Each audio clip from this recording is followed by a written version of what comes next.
Intriguant. Tel est le mot qui me vient à l'esprit en lisant Le Siège des Exilés, une œuvre en 2 tomes aux éditions Akata. C'est de la science-fiction. Cela poursuit l'effort de l'éditeur, du coup, de proposer des œuvres de science-fiction. J'en avais parlé, j'avais parlé de précédents titres qui sont disponibles chez eux, notamment l'excellent Nos temps contraires.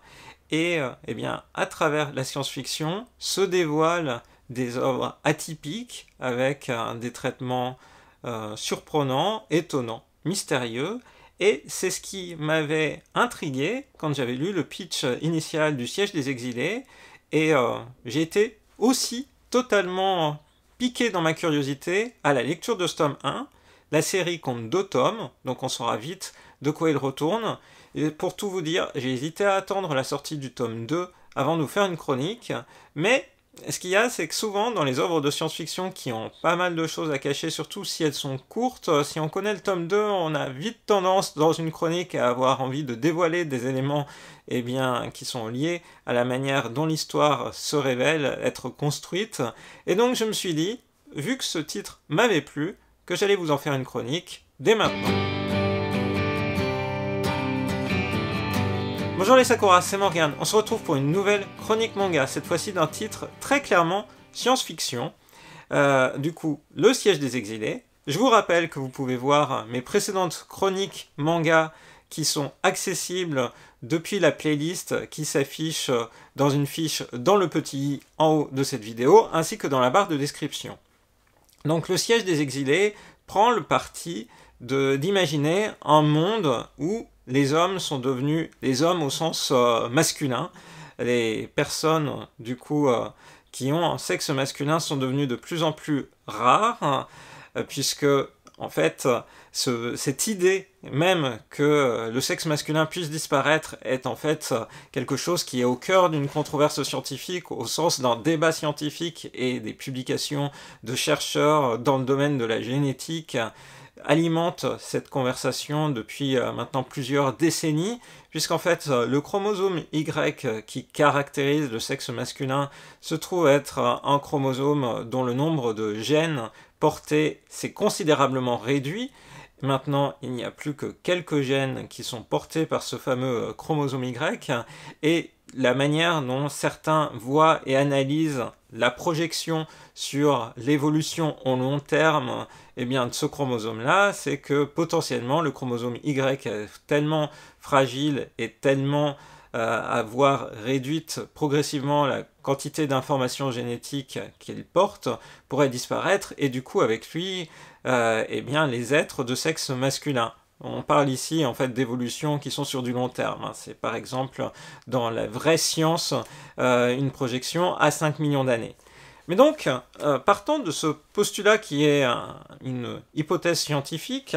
eh bien, le Siège des Exilés imagine du coup une période transitoire où il reste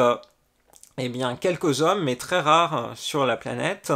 et globalement, la société qui s'est construite est une société de femmes, avec des femmes qui ont, pour certaines, la possibilité en fait de se reproduire, et d'autres pas du tout, sachant qu'il y a une sorte de chape de plomb sur la question eh bien, de cette idée de sexe au sens reproducteur, puisque là, dans cet univers-là, il y a beaucoup de choses qui sont cachées, et donc ça fait partie des choses qui piquent la curiosité. Pourquoi cet élément-là sur la reproduction se retrouve masqué? C'est quelque chose, un thème qu'on voit revenir d'ailleurs dans pas mal d'œuvres de science-fiction. Qu'est-ce qui fait que la société a évolué de cette manière-là? Est-ce juste une évolution naturelle ou une évolution liée au progrès de la science? En tout cas, l'histoire débute dans cet univers étonnant où il y a d'une part une ville dont on ne sait pas trop ce qu'il s'y passe, et d'autre part des sortes de ghettos où plus ou moins les personnes qui sont nécessiteuses ou alors qui mènent une vie peut-être un peu en dehors des codes de la société globale vivent. Donc on découvre cet univers-là au tout début de l'intrigue avec l'héroïne Sanada qui se retrouve en fait, on le découvre très vite, être quelqu'un qui habitait eh bien, dans cette fameuse ville qu'on voit au loin depuis cette zone de banlieue, mais qui a choisi d'en partir. Il y a du coup une séparation très nette qui est marquée avec des grillages barbelés. Et elle a choisi de partir de cette ville dans laquelle elle a grandi. On ne sait pas vraiment pourquoi à ce moment-là elle est partie, dans quel contexte et qu'est-ce qui l'a poussée à choisir une vie qui paraît en apparence plus misérable que ce qui était promis, eh bien, si elle était restée là où elle habitait. Et parallèlement, dans cette zone un peu excentrée, eh bien, elle vit avec une personne qui est visiblement très rare, puisqu'il s'agit du coup d'un homme, mais ici, dans cet univers-là, l'homme, du coup, de par sa rareté, a une valeur, et ici, monnaie en fait tout ce qui est rapport sexuel avec les femmes qui, pour celles qui ont les moyens, viennent du coup, eh bien, pour passer un instant charnel avec lui, pour admirer le corps de cet homme-là, tout en sachant qu'il y a une interdiction, même dans cette zone-là, il y a une interdiction, c'est-à-dire que tout ce qui est de l'ordre de regarder le sexe masculin, c'est totalement interdit et eh bien, personne ne peut le regarder. Donc, on est dans un univers vraiment étonnant, dans la manière dont elle est dépeinte, avec des êtres qui cherchent tous eh bien, à survivre. On est vraiment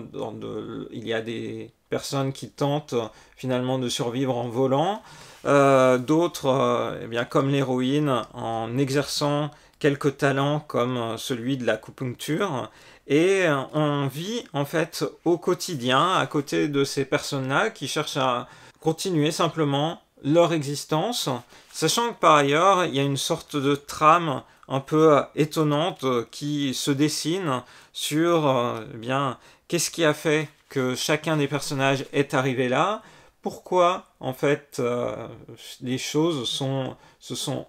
mises en place de cette manière-là, et on est donc face à une œuvre qui est clairement, et je l'avais dit, c'était le premier mot de cette chronique, intrigante, parce qu'on ne sait pas trop véritablement ce vers quoi on va aller. Y a-t-il... L'enjeu narratif est plus en fait dans la description de la situation et de cet univers qui est imaginé comme étant un univers où, comme je l'évoquais, eh bien, les êtres de sexe masculin sont en train de disparaître, et d'un autre côté, une société purement féminine s'est construite, une société qui n'est pas basée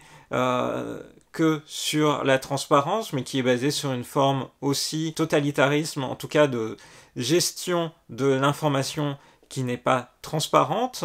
et aussi une sorte de hiérarchisation qui a été faite entre eh bien, cet univers dans lequel la reproduction peut être faite simplement en passant commande, et un univers où auparavant, comme c'est le cas dans la vie que l'on mène tous les jours, eh bien, les gens avaient pour se reproduire la nécessité d'avoir eh bien, une relation sexuelle directement, même si ça évidemment est en train de changer. Bref, on est sur une œuvre qui a été, à mon avis, clairement pensée comme eh bien, une œuvre faite pour intriguer, pour aussi eh bien, questionner le rapport homme-femme, puisque là, eh bien, comme je le disais, le seul homme qui est au cœur de ce manga-là eh bien, se prostitue pour gagner sa vie et pour, on va dire, s'en sortir. Il est l'œuvre de convoitise, très clairement. Et on retrouve du coup dans ces rapports hommes-femmes qui sont abordés de manière crue et directe, quelque chose qui est commune avec une précédente œuvre de la mangaka, puisque la mangaka c'est Akane Torikai, une créatrice que Akata a déjà eu l'occasion de mettre en avant à travers le manga En proie au silence, qui très clairement, là aussi, questionnait totalement le rapport homme-femme et tout le mécanisme de domination qui est sous-jacent à la culture de chacun de nos pays autour de ces rapports-là, hommes-femmes. Et donc, pour finir, peut-être situer un peu le contexte de publication de cette œuvre qui, comme je disais, ne comptera que 2 tomes. Eh bien, c'est une œuvre qui est parue prépubliée dans le magazine Da Vinci, qui est une sorte de mensuel culturel dans lequel vous avez des reportages, des pages couleurs, mais aussi des pages de manga. Et donc, c'était dans le cadre de cette page de manga que le siège des exilés était publié. Donc, clairement, un public peut-être plus large et plus diversifié en fait que certains magazines de prépublication de manga qui sont parfois bien sectorisés. Donc en tout cas, comme je le disais, une œuvre étonnante, très bien dessinée, surprenante, mais pas forcément à mettre dans toutes les mains parce que, eh bien, on est clairement sur une œuvre de science-fiction adulte qui